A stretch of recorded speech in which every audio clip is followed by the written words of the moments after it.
affiche ce soir et gros spectacle. On s'est vraiment régalé entre le Real et City. C'était un peu la fièvre du mardi soir. 3-3 donc entre les Citizens et les Madrilènes. Il y avait eu 4-3, c'était quand il y a 2 ans. 4-0 l'année dernière. Décidément, c'est spectaculaire. Hein. C'est le nouveau classique et c'est un nouveau classique très prolifique en Ligue des Champions. C'est la 3e saison d'affilée que les deux s'affrontent. Ça fait donc 5 matchs avant le retour de la semaine prochaine. Et sur ces 5 matchs, on a un total déjà de 23 buts. Wow. On n'est pas loin des 5 buts en moyenne par match. On est vraiment ce soir dans la continuité de ces Real City très ouverts.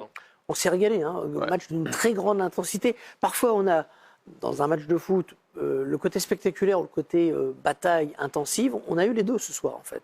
Oui, parce que c'est deux styles de jeu qui s'opposent. Donc, forcément, il y a eu du rythme avec chacun ses temps forts et ses temps faibles. Ouais.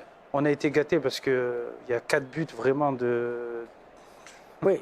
Magnifique. De très 6 haut buts niveau. Et donc 4 bijoux. Hein, c'est ça, ouais, ça 4 c'est vrai bijoux et non, franchement, on s'est régalé en espérant que demain, ça soit aussi prolifique. Non, c'était un super match. Après, on s'était dit qu'avec autant de stars sur le terrain, ça pouvait marcher avec les matchs qu'on avait eus, mais on n'est jamais déçu avec ces équipes-là. Donc j'ai hâte de voir ce que ça va donner au match retour, sachant que Tchouaméni du côté du Real ne sera pas là et suspendu. Donc il peut y avoir aussi ça qui pourra peser dans la balance, sachant que Camavinga a flirté aussi avec le carton jaune toute la deuxième mi-temps, mais il sera bien là au match retour. Vous avez vu que Phil Foden a reçu le trophée d'homme du match. Ouais. Il a marqué peut-être le plus beau but. C'est pour son but en fait, je pense. Rencontre. Peut-être que ça a été désigné au moment où ils ont cru que ce serait le but décisif. On regarde les buts de cette rencontre un par un et on filera ensuite Arsenal pour le match contre Arsenal et le Bayern Munich. Ça n'a pas traîné, coup d'envoi, première minute, une faute de Tchouaméni qui est averti par François Le Texier, ce qui le privera du match retour. Ça aurait pu déstabiliser d'ailleurs le joueur français qui va devoir jouer avec un carton jaune et qui sera suspendu au retour. Et puis il va y avoir ce coup franc donc consécutif à cette faute. Dès la deuxième minute, le pied gauche de Bernardo Silva. C'est vrai que le gardien quand même n'est pas irréprochable là-dessus.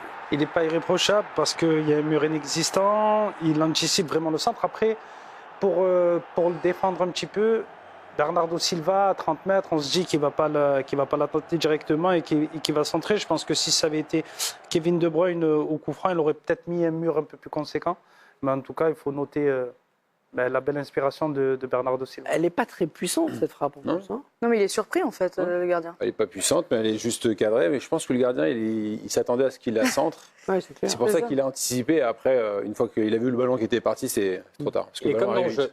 Bernardo Silva, il est malicieux. Il est malin.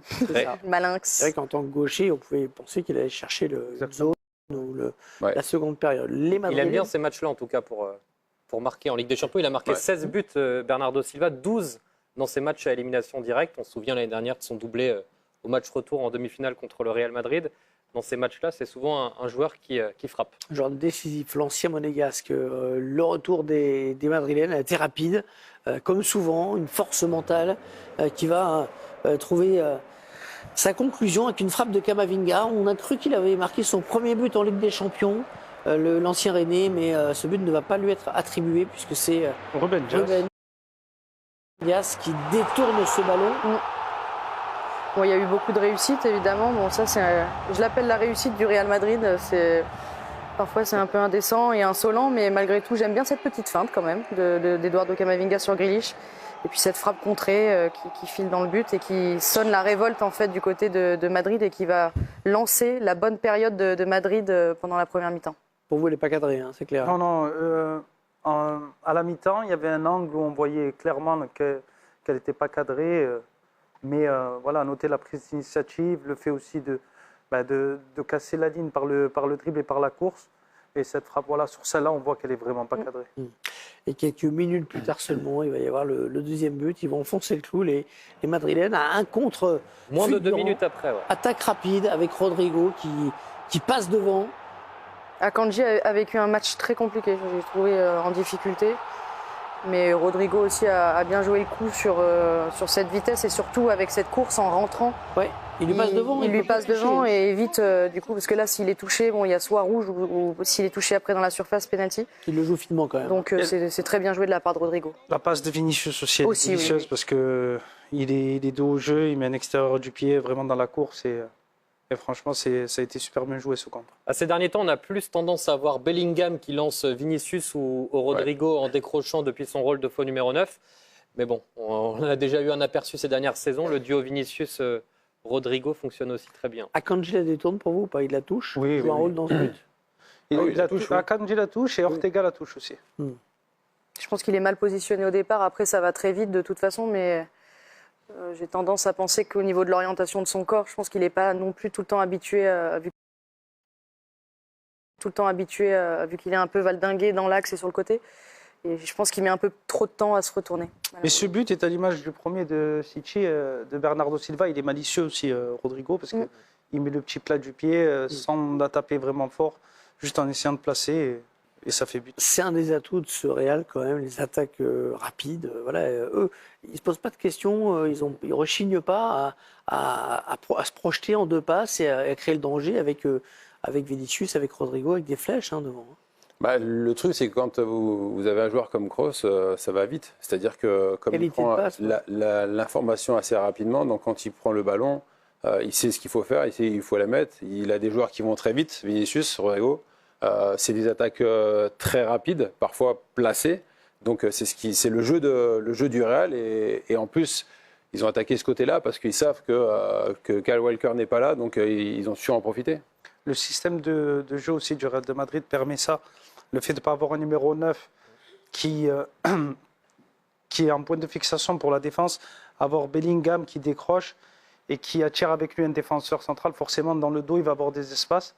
Et lorsqu'on a Vinicius ou Rodrigo qui a énormément de vitesse, ça permet aux Madrilènes de pouvoir attaquer les. Je retiens que l'efficacité du Real, on est encore sur les mêmes bases, quoi. Enfin, j'ai trouvé qu'ils étaient, ils n'ont pas eu énormément d'occasions. Alors soit ils ont des buts contrés ou soit ils vont vraiment être efficaces sur le peu d'occasions qu'ils ont. Donc ça, c'est la marque de fabrique aussi du Real. Puisque vous en parlez, Bellingham. Pas ouf ce soir. Enfin, voilà. Il était pas ouf. Il n'a pas marqué, ce qui est rare déjà. Moins influent. Mais depuis ces dernières semaines, il marque un peu moins. Il est toujours un peu plus. Il était toujours influent ces dernières semaines dans le jeu, mais plus par la passe que par le but. Aujourd'hui, là, il a bien été pris par justement de l'avoir mis dans l'entonnoir avec Rodri qui est toujours là, bien placé et intelligent. Donc ça a réduit un petit peu son espace et sa liberté d'expression. Mais il a aussi un rôle important sans ballon dans le travail défensif. Et ce soir, on l'a bien vu travailler pour l'équipe. Le Real s'était remis d'équerre à la mi-temps, mené de 1. Et alors là, on va rentrer dans le festival. Dans les 25 dernières minutes. Waouh, quel match aujourd'hui. Quel match entre Real Madrid et Manchester City. C'est vraiment le match tant attendu.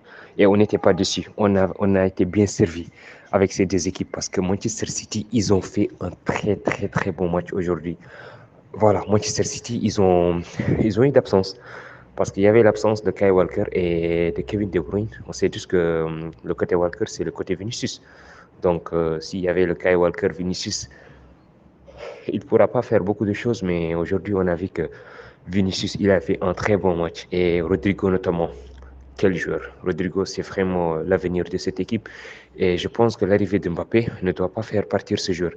Parce que c'est un joueur qui peut te changer le match à n'importe quel moment. À n'importe quel moment, il peut marquer un but et peut faire une passe décisive. C'est vraiment un joueur de très très haut niveau. On sait tous que la qualité de ce joueur, de ce petit joueur, parce qu'il a toujours su porter cette équipe de Real Madrid, même si il n'est pas très très visible par rapport à Vinicius. Donc, mais c'est un joueur qui est très très très important et très décisif, voire plus décisif que Vinicius. Parce que ce Rodrigo, c'est vraiment un joueur que Real Madrid doit protéger. Et même l'arrivée de Mbappé ne doit pas faire partie de ce joueur parce qu'il peut te changer un match à n'importe quel moment. Donc là, c'est le joueur vraiment à défendre. On doit tous défendre ce joueur parce qu'on n'en parle pas assez, mais c'est un très, très, très grand joueur. À chaque fois, il le prouve. Et il le prouve dans les grandes rencontres, dans les grands matchs. On a vu notamment la Ligue des Champions que Real Madrid avait gagné. C'était la présence de ce joueur. Donc le joueur, c'est le joueur à protéger. C'est le joueur que tout le monde doit en parler. Voilà, bien vrai que Vinicius, c'est une star et tout, mais Rodrigo, il joue pas à sa poste parce que Rodrigo, son poste son poste, c'est côté gauche. Donc, on voit qu'à chaque fois qu'il rentre dans le côté gauche, il est très dangereux. Il devient Arjen Robben. Arjen Robben, Bayern München, Arjen Robben, Prime, que tout le monde a connu. Donc, voilà, c'est vraiment le joueur qu'on doit protéger. On doit parler beaucoup de ce joueur parce qu'il le mérite et il l'a prouvé et il l'a prouvé plusieurs fois aussi. Voilà. Donc Rodrigo aussi, aujourd'hui, il a fait un très très bon match et notamment les joueurs de Real Madrid, Camavinga aussi, il a fait une top performance aujourd'hui parce que vraiment sans Camavinga, le Real Madrid allait beaucoup souffrir sur le milieu de terrain, mais Camavinga, Valverde aussi, il était là sur le charbon. Donc on sait tous que Valverde, la façon dont il joue, c'est le grinta, c'est le football américain, il est très très fort physiquement, il est excellent. Donc c'est lui-même qui a marqué le but d'égalisation, le but avec le centre de Vinicius. Donc, c'est vraiment un match de très, très haut niveau. Manchester City, ils ont fait une très, très, très bonne rencontre parce qu'il y a l'absence de, comme je l'ai dit, de Kyle Walker et de Kevin De Bruyne. Donc, je ne sais pas si ces deux-là, ils étaient là, comment Real allait faire contre cette équipe parce que Manchester City, on sait tous que depuis l'arrivée de Haaland, c'est devenu une autre équipe. C'est une équipe qui peut te massacrer, ils peuvent marquer beaucoup de buts. Phil Foden, il a fait un très très bon match. Quel but de Foden. Vraiment, ce Foden, c'est vraiment l'avenir de ce joueur. Donc, il est très très très très fort. Bernardo Silva, c'est le Messi de City et de Pep Guardiola, tout le monde le sait. C'est le joueur qui fatigue le Real Madrid. À chaque fois il joue contre le Real, il fait des très très bonnes performances. Donc, le match d'aujourd'hui, vraiment, c'était un match très très chaud.